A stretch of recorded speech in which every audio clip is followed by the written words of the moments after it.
Добродојдовте назад во утринската програма Добро утро секое утро. Време е за право, како и секој питок, така и денеска. Адвокатот на граѓаните Бојан Милушевски ќе одговара на вашите прашања, секако со правен совет. Добро утро и добродојдовте. Добро утро до тебе, Ана. Поздрав до гледачите на вашата телевизија и секој добро. Секако ви благодариме што и денеска дојдовте на гости во телевизија Алфа. Чест и задоволство ми е во вашата телевизија ова гостување, така да секогаш кога сум во можност ќе искористам приликата да се отповикам на вашата покана. Да, ви благодарам навистина заради тоа и соработката ќе продолжи понатаму. Да слушнаме кој ни се јавува. Веднаш телефонските линии се отворени за нашите гледачи и граѓаните, секако да го слушнаме прашањето од гледачот до адвокатот Бојан Милушевски. Добро утро.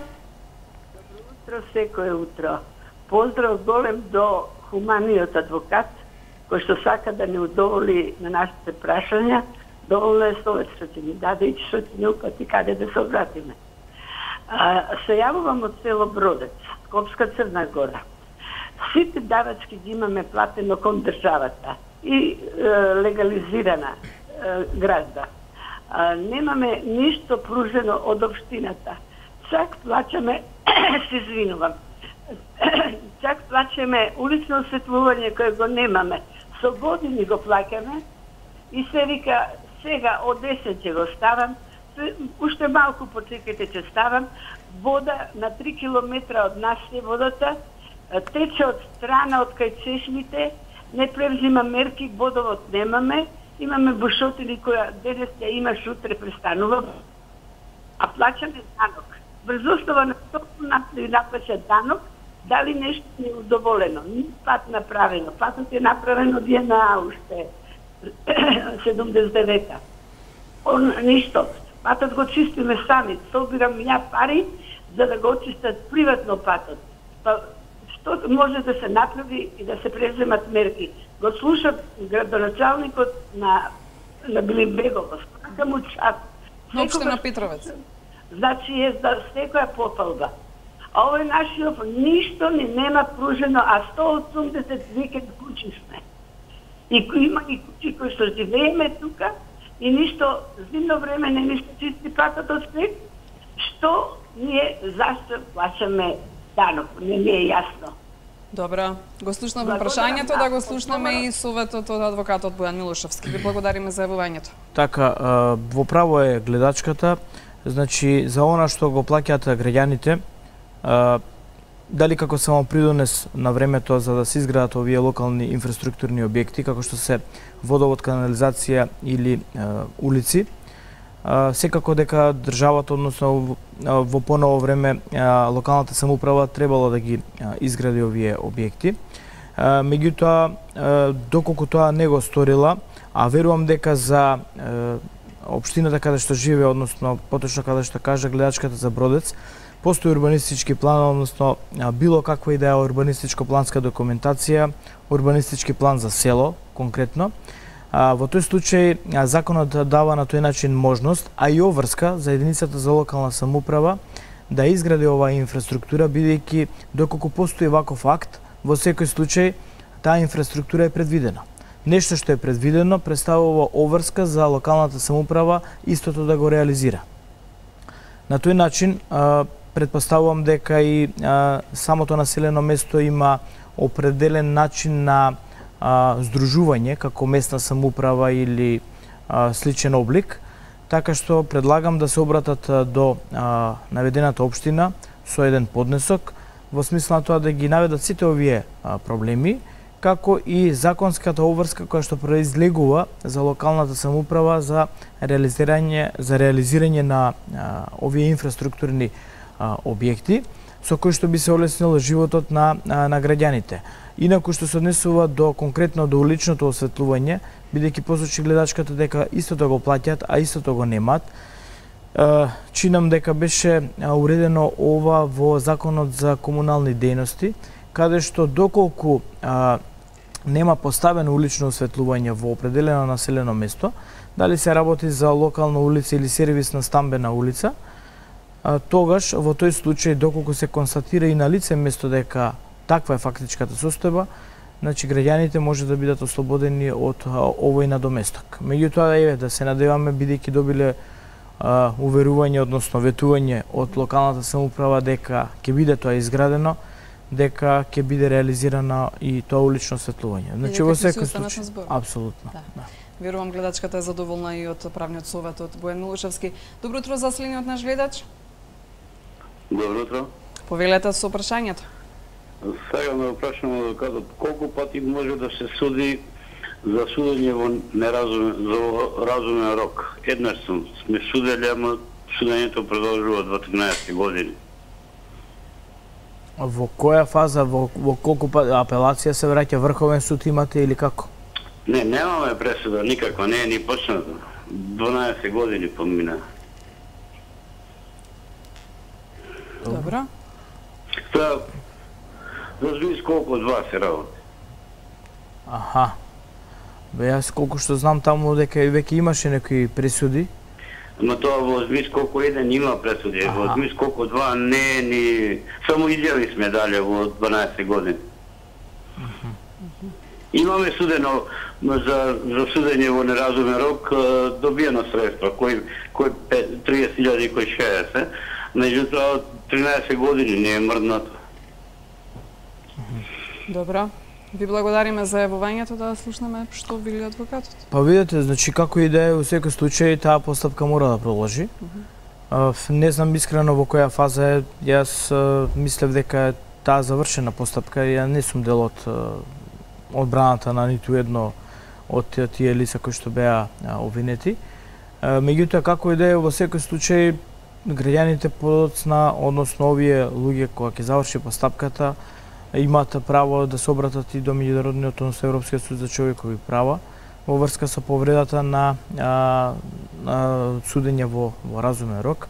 Меѓутоа, повторно не можам да кажам конкретно, бидејќи не знам процесот до каде, кажа гледачот дека е на самиот почеток, 12 години, 13, дека е на сам почеток определен процес. Веројатно има некои действија превземено самиот суд, значи во таа фаза веќе во судска постапка, бидејќи веројатно веќе пред обвинителството завршена целата процедура. Така што треба да се види конкретно, не можам да давам вака конкретен одговор, односно да не звучам паушално, сепак се работи за предмет кој што е обемен, голем и кој што се води повеќе години. Да. Ви велам добро утро за следниот гледач. Добро утро, секој утро, поздрав до вас. Добро утро, секој утро, повеглете. И поздрав секако до вашиот ценет гостин. Би сакала едно прашање да поставам до адвокатот. Се однесува за следното. Значи, девојка влегува во реномирана фирма, на брзина, она што и треба, не наоѓа и веднаш излегува, покушава да излезе нели од таа фирма реномирана, сега ајде можам и да спомнам, но не е битно. Во моментот не се сеќава дали и она и некој друг излегуваат во истиот момент од продавницата. Титка алармот, ја враќаат, тоа се работи за мојата внука, ја враќаат, тоа е девојка, значи возрастна. Ја враќаат да ја прегледаат. Ајде сето тоа. Ја прегледуваат еднаш, као се чудат што се случува, немаш ништо, девојка, а титка.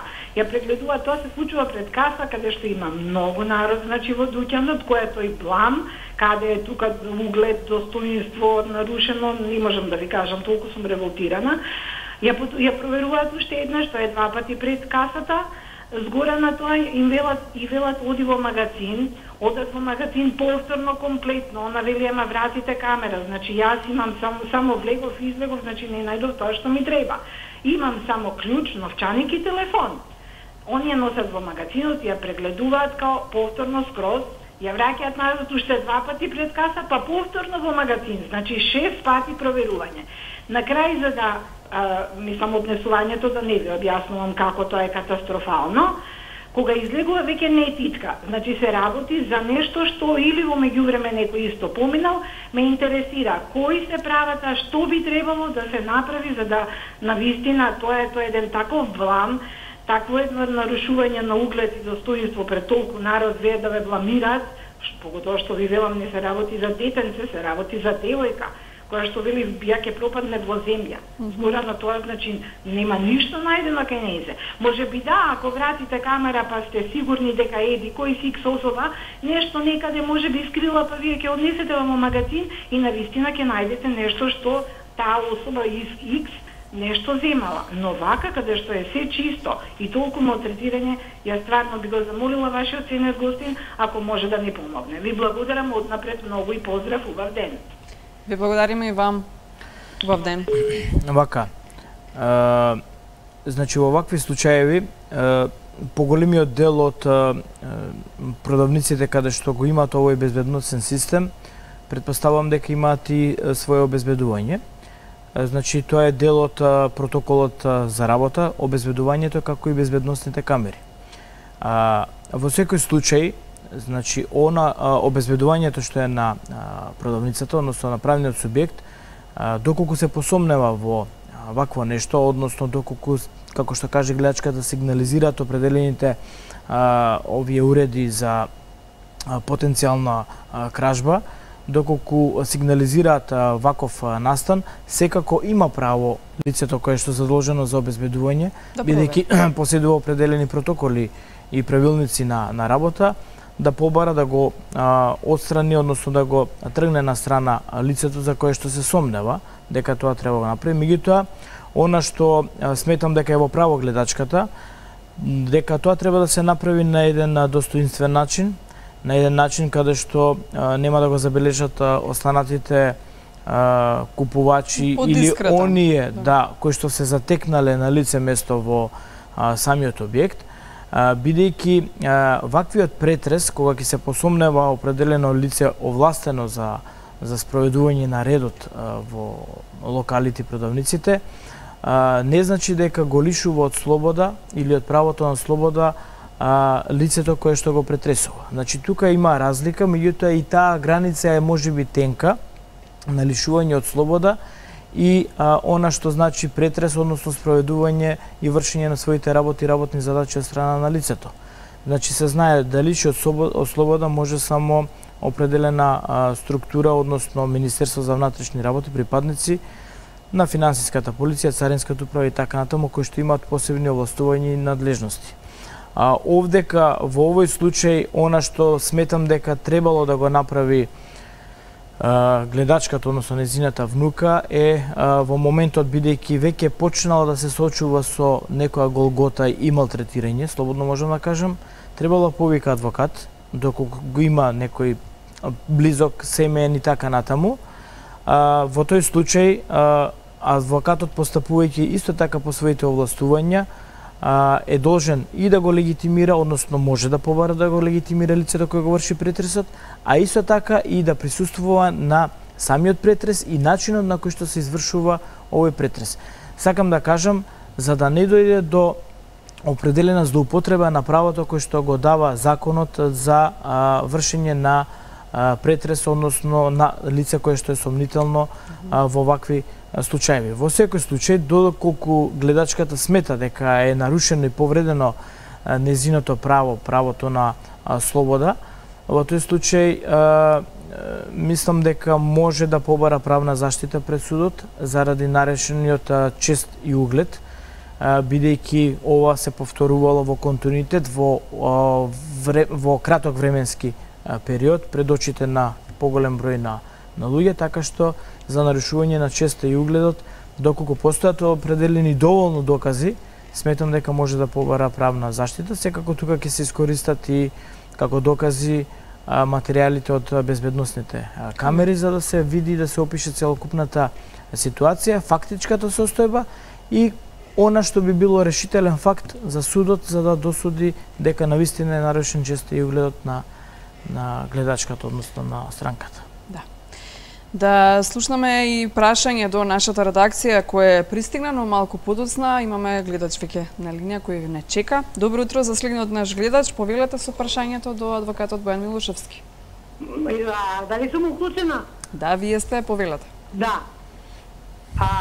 Добар ден и поздрав многу за водителката и судијата, адвокатот. Адвокатот, повелете. Поздрав и се нејубаво. Ви благодариме, повелете со прашањето. Се јавува гледачко од село Калафон и Верешко.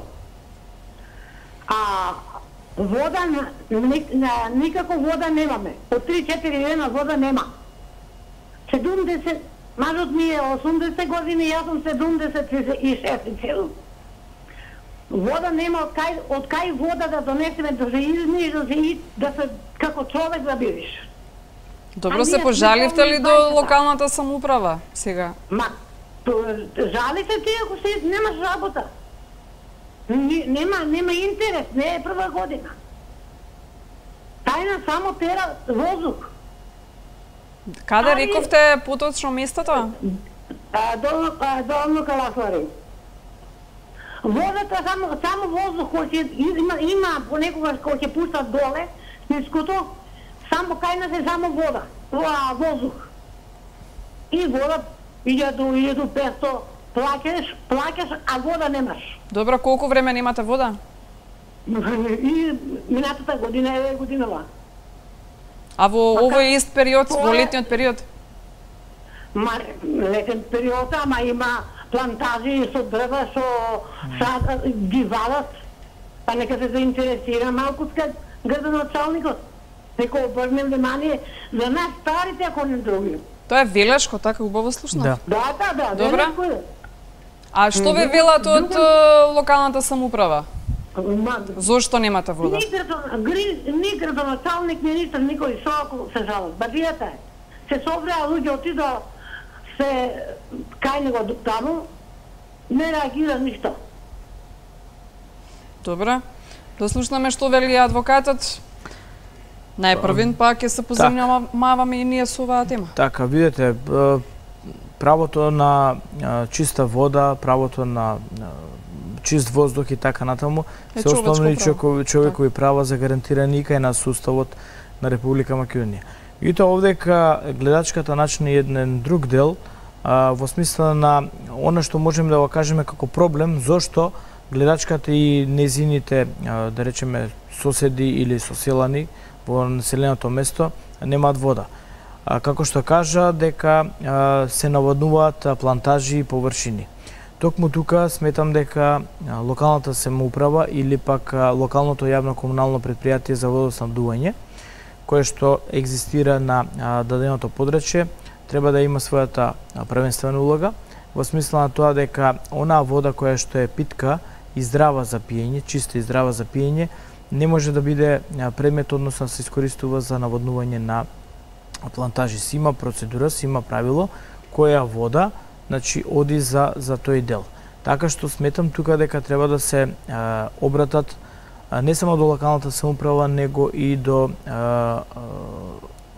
локалниот инспекторат за заштита на животна средина, така што доколку се констатира ваква злоупотреба на чистата вода, која нешто придонесува да останатите граѓани немаат здрава вода за пиење, секако треба да се санкционира и да се спречи ваквата појава. Значи ги упатувам да се обратат и до локалната самоуправа, и до локалниот инспектора за животна средина, а и до Министерството за животна средина, за да би се решил проблемот. Да го истакнат проблемот, дека тоа е нивното основно човеково право без кој не може да екзистираат во 21. век, дотолку повеќе, и на тој начин малце да ги оживеат овие институции кои што име тоа основната надлежност. И уште едно прашање кое дојде до нашата редакција, вели поздрав до вашата емисија, до вашиот ценет гостин, би ве замолил за правен совет во рубриката Адвокат на граѓаните. Имам поднесено барање за легализација на куќа изградена на имот за кој што не е направена физичка делба.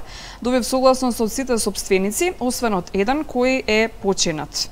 Но за неговиот дел не е покрената оставинска постапка, а неговите наследници не се заинтересирани да ја покренат, со што би се овозможува правото да го легализирам објектот. Како можам јас правно да го решам настанатиот проблем? Па видете сега, овдека има во ова прашање се содржат два одговори, односно две прашања.